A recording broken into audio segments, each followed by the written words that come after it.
Case of the Crabs is a point-and-click adventure game. It's a detective game in the style of old film noir detective movies. The story is about this detective here, Nick Bounty. A seafood salesman walks into his office and falls down dead with a knife in his back, and it's up to Nick to discover the mystery about the death of the salesman. As he tries to solve the murder, he also uncovers a mystery about some plastic crabs that are being used by smugglers. The game is controlled by using the mouse. As you can see, you can click anywhere on the ground and Nick will move to that location, but you can also interact with objects by using these verbs down at the bottom of the screen. So if I choose get here, I can try getting the crab, and you see that the object is picked up and placed in this inventory here. Now the inventory is used to keep track of the objects that you pick up in the game, but you can also use the inventory to examine objects. So for example, I can look at the crab,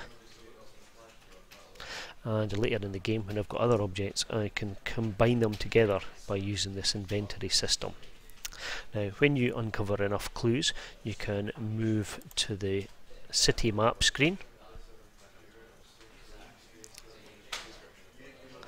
So you see here that the map screen allows you to visit other locations in the game. Now you see that the characters are quite simple, sort of cartoon style drawings.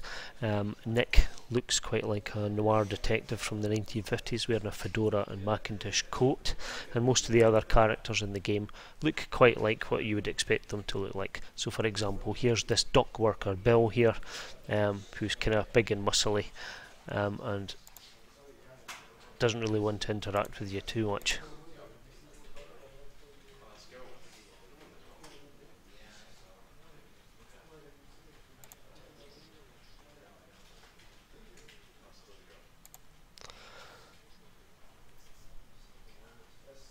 So in terms of gameplay, it's really a kind of puzzle game.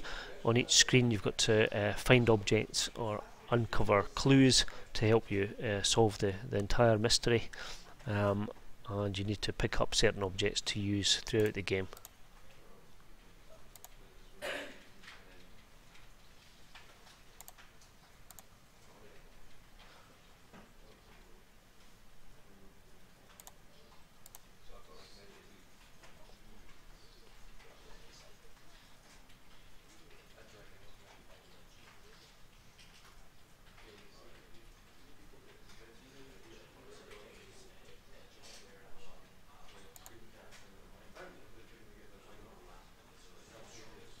The game also features the ability to save, and you can load your game later.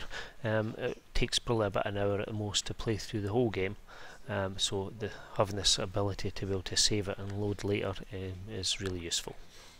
The game is really good. It's quite funny in places. As you can probably guess from the title of the game, A Case of the Crabs, it's a bit tongue-in-cheek and can be a little bit rude in places.